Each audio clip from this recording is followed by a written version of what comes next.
Sorry I will speak in Hindi. जब हमें अपनी लैंग्वेज में बोलने से पहले सॉरी जैसे वर्ड का यूज करना पड़े तो समझ जाओ वो देश आज किस डायरेक्शन में जा रहा होगा। आज इंग्लिश हम इंडियंस के लिए सिर्फ एक लैंग्वेज नहीं है, ये एक क्लास बन चुकी है। आपकी नॉलेज के लिए बता दूं, इंडिया में 780 लैंग्वेजेस बोली जाती है, जिसमें 22 ऑफिशियल लैंग्वेजेस हैं और इसमें भी 43.63% लोग हिंदी में बात करते हैं। एंड जिस इंग्लिश के लिए इंडियंस में हमेशा से इतना ऑब्सेशन रहा है, सिर्फ 10% पॉपुलेशन इंडिया की फ्लुएंट इंग्लिश में बात कर सकती है। इसका मतलब 90% पॉपुलेशन वो है जो या तो थोड़ा बहुत समझ पाते हैं या बिल्कुल जीरो है। हे भगवान, ये क्या हो रहा है? आइए समझते हैं आखिर ये इंग्लिश का ऑब्सेशन हमारे अंदर आया कैसे।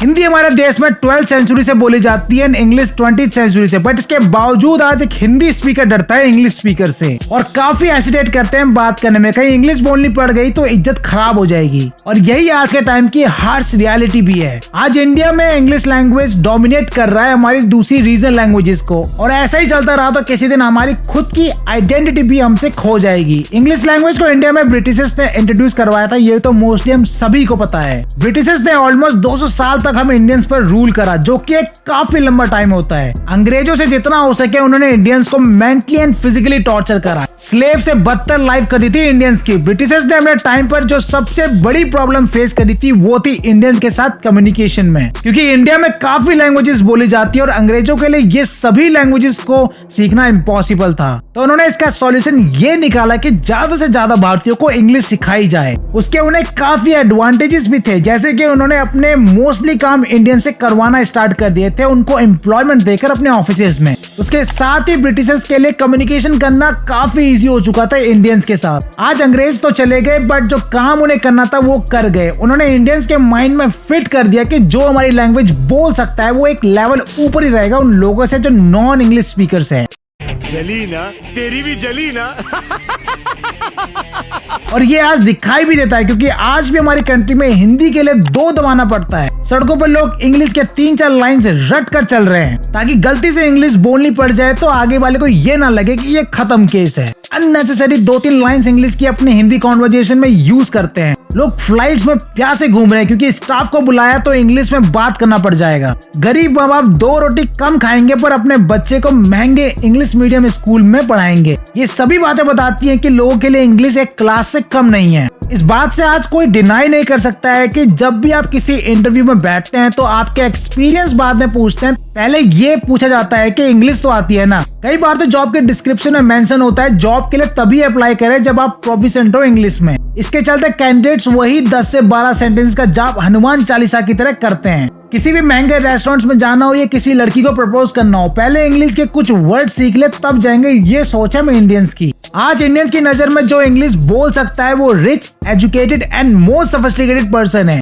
एंड आपके आसपास कोई इंग्लिश में बात कर ले तो लोगों के लिए वो किसी सुपरस्टार से कम नहीं है। और काफी बार तो लोग जबरदस्ती का इंग्लिश में बोलने का ट्राई करते हैं ताकि थोड़ा कूल लग सके दूसरों के सामने। अब ये ऑब्सेशन इतना बढ़ चुका है कि न्यूबॉर्न बेबीज को भी उनके चाइल्डहुड से सिर्फ इंग्लिश में बात करना सिखाया जाता है। और यही बच्चों को आप थोड़ा बड़े होने पे पूछेंगे अपना नाम हिंदी में लिखने को तो ये फ्लॉन्ट करते हैं कि हमें हिंदी आती ही नहीं है लिखनी। अपने देश में रहकर देश की लैंग्वेज ना बोल पाए, इससे बड़ी शर्म की बात कुछ और हो नहीं सकती है। आज चाइना एंड कोरिया इंडिया से ग्रोथ के मामले में आगे है, बट स्टिल चाइना की सिर्फ 3% पॉपुलेशन ऐसी है जो इंग्लिश में वेल डाइवर्स है। और ऐसे बिल्कुल नहीं है कि वहाँ के लोग लैंग्वेजेस में इंटरेस्ट नहीं रखते हैं, बट वो अपने रीजनल लैंग्वेजेस को पहले प्रीफर करते हैं एज कम्पेयर टू अदर्स। और बात हो ही रही है ऑब्सेशन की, तो हम लोग जहां इंग्लिश को क्लास समझते हैं, इसकी इतनी रिस्पेक्ट करते हैं, वही कुछ फॉरेनर्स की वीडियोस देखिए जो हमारी लैंग्वेजेस का मजाक बनाने से पीछे नहीं हटते।